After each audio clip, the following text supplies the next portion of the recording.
안녕하십니까. 신인균의 군사TV 디펜스 브리핑입니다. 오늘도 역시 아주 중요한 군사 안보, 국방, 무기 관련 소식 간추려서 브리핑 해드리겠습니다. 첫 번째입니다. 일본이 지상 기반 미사일 방어 시스템 이지스 어쇼어의 대안으로 추진 중인 차세대 이지스 MD 구축함의 가동 능력이 1년 중에 126일에 불과하다는 지적이 제기되었습니다. 세계 최대의 이지스 구축함이자 세계 유일의 스파이7 레이더 탑재 이지스함이 될 예정인 일본의 차세대 이지스 구축함 두 척이 지상형 대비 가동 능력이 형편없는 것으로 확인되었다고 아사히 신문이 17일 보도했습니다.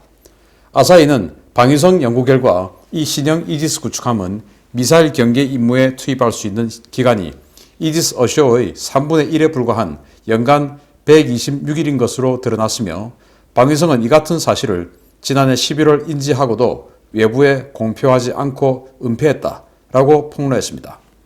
일본은 미사일 추진제 낙하 등 사고 위험이 있는 이지스 어쇼어 대신 14,000톤급 이상이 달할 것으로 추정되는 대형 선체에 최신형 위상 배열 레이더인 AN 스파이7과 최신형 이지스 전투체계 SM-3 미사일 등을 결합해 대형 탄도탄 방공함 두 척을 건조할 예정이었습니다.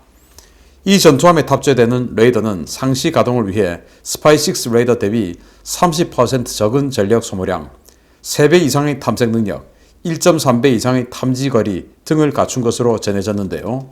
일본은 이 레이더를 탑재한 함정을 동해에 교대로 배치하면 1년 365일 24시간 MD 수행 체제를 갖출 수 있다고 선전해온 바 있습니다. 그러나 이번 폭로로 이 방공함이 비용은 이지스 어쇼어보다 비싸고 능력은 훨씬 떨어지는 것으로 확인되면서 신형 방공함 도입 문제는 일본 정치권의 새로운 이슈로 떠오를 전망입니다. 자, 일본이 지금 공고급 이지스 구축함 운영한 지 30년 다 돼 가는데 정말 이지스 구축함으로서는 미국 다음으로 선진국이죠.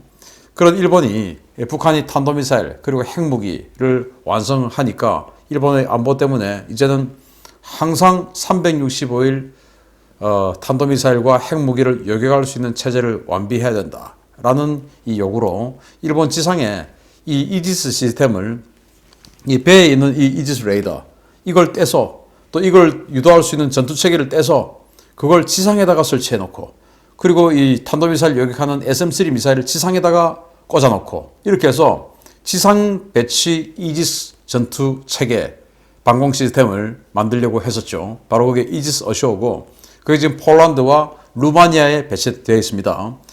러시아의 유럽 공격에 대비해서 루마니아 그리고 폴란드 여기다 배치를 했는데 그걸 일본도 우리도 두 개 하자 이렇게 했는데 그 예산이 한 5조 원 정도 된 겁니다. 자, 그런데 이 해당 지역 주민들이 반대를 한 거예요. 왜 반대하냐? 아니 그거 쏴가지고 그 탄피 우리한테 지금 떨어지면 어떡할 거냐? 그럼 누가 책임질 거냐?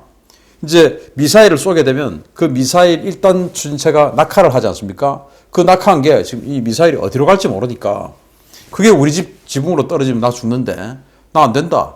이렇게 해가지고 그 인근 주민들이 반전단체의 선동 이런 것이 가미가 되어가지고 일본은 또 전쟁을 2차 대전이라는 최대의 전쟁을 했던 나라이기 때문에 반전단체가 당연히 우리보다 더 많겠죠. 그렇게 해서 이제 그 반전단체 중에서는 순수하게 반전하는 단체도 있을 것이고 좌파 단체도 있을 겁니다. 어쨌든 이렇게 해가지고 아니 생존권 침해 받겠다고 하니까 우리 지붕으로 미사일 그거 일단 추진체 떨어지면 어떡할 거냐? 누가 책임질 거냐? 이제 이렇게 돼가지고 결국 아베 전 총리가 그러면 알겠다. 하지 말자. 그러면 그 대신 배에다가 해상에서 하자. 해상에는 없으니까. 이렇게 해서 그걸 배에다가 만들기로 했어요. 그런데 이 이지스 어쇼어가 워낙 크다 보니까 그냥 지금 있는 스파이 1D가 아니고 스파이 7을 하려고 했던 겁니다. 이 스파이 7이란 거는 미국이 지상 배치 여객 시스템 중에 최고로 이제 멀리 가서 쏘는 바로 GBI. 그 GBI를 유도하는 레이더입니다. 그 레이더의 모듈 숫자를 좀 줄여서 그걸 만든 게 이제 스파이 7인데 그러니까 얼마나 이게 덩치가 크겠습니까? 그래서 이 10,000톤짜리 이지스함에는 안 들어가는 거예요. 그래서 덩치를 14,000톤으로 키웁니다. 당연히 세계 최대 이지스함이 되죠. 그런데 여러분들 잘 아시다시피 배라고 하는 것은 삼직제로 돌아가죠. 레이더는 1년 365일 가동할 수 있지만 배는 그렇지 않지 않습니까? 그래서 배는 당연히 바다에 나가서 작전하면 삼직제로 들어와야 되면 들어가서 휴식하고 정비하고 이 바닷물 뭐 엄청 맞으면서 한 이 장비 당연히 또 수리도 해야 되고 여기 있는 승조원들 들어와서 휴식도 해야 되고 이러니까 배라는 것은 삼직제로 돌아가니 이게 1년에 3분의 1, 126일밖에 못 쓴다라고 된 겁니다. 그걸 뭐 아사히 신문이 이제서야 특종이라고 발표를 했는데 저는 뭐 그냥 딱 들어봐도 배는 365일 작전할 수 없고 삼직제로 3분의 1밖에 안 되는데 누구나 알 수 있는 거죠. 그런데 지상 배치 이지스 어쇼어를 두 개를 하려고 했죠. 남부에 하나, 북부에 하나 이렇게 하려고 했는데 지금 그 두 개의 예산을 가지고 배를 두 척을 만들려고 했더니 이게 1년에서 250일밖에 가동을 못하는 것이죠. 그런데 그것도 두 척을 동시 가동이 아니고 한 척만 가동. 자 그러면은 이 배의 가격도 한 척에 한 4조 원 정도까지 올라가는 겁니다. 자 그런데 4조 원 정도면은 이거 두 척 하려면 한 8조 원. 원래 지상에다 하려면 5조 원, 3조 원 늘었죠. 근데 지상에는 두 개가 가동이 되죠. 여기는 한 개죠. 교대를 해야 되니까. 그러면 어떻게 됩니까? 이해 타산이 엄청나게 손해죠. 그런데 알고 보니까 나머지 3분의 1, 120일은 아예 없다. 그럼 어떻게 해야 되냐? 이거 한 척 더 해야 된다. 그러면은 실제로 투입된 예산은 12조 원이 되죠. 5조 원으로 지상에서 두 개 시스템을 돌릴 수 있는 것을 12조 원으로 한 개 시스템밖에 안 되니까 이게 뭐 거의 한 5배 정도의 손해를 보게 되는 것인데 다 좌파단체에게 선동된 사람들 그리고 뭐 실제 또 명분도 있어요. 우리 집 지붕으로 떨어지면 어떡할 거냐. 아무튼 그런 개인적인 그런 이익 때문에 국가가 어마어마하게 손실을 입게 됐다라는 그런 소식 한번 전해드리고요. 두 번째 소식입니다. 중국 군용기들이 연일 대만 방공 식별구역에서 대만군을 괴롭히고 있는 가운데 대만이 공세적 대응 카드를 꺼내들었습니다. 중국이 영유권을 주장하고 있는 남중국해 섬 두 곳에서 실탄을 사용한 무력 시위성 훈련을 실시한다는 소식입니다. 중국의 연이은 방공 식별구역 침범에 대해 대만이 분쟁 수역에서의 고강도 훈련이라는 맞불 카드를 꺼내들었다고 대만 빈과일보가 2월 17일 보도했습니다.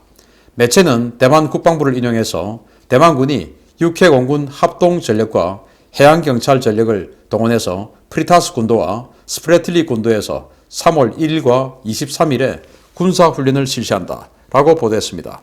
대만군은 이들 섬 지역에 함정과 병력, 항공기를 보내 중국의 공격을 상정한 방어작전을 시뮬레이션할 계획이며 가상 표적에 대한 실탄 사격 훈련도 준비하고 있다고 매체는 전했습니다. 특히 이번 훈련 시나리오에는 중국군이 이들 섬에 상륙할 경우에 해 공군의 엄호를 받는 대만 해군 육전대가 섬을 탈환하는 내용도 포함되어 있는 것으로 전해졌습니다.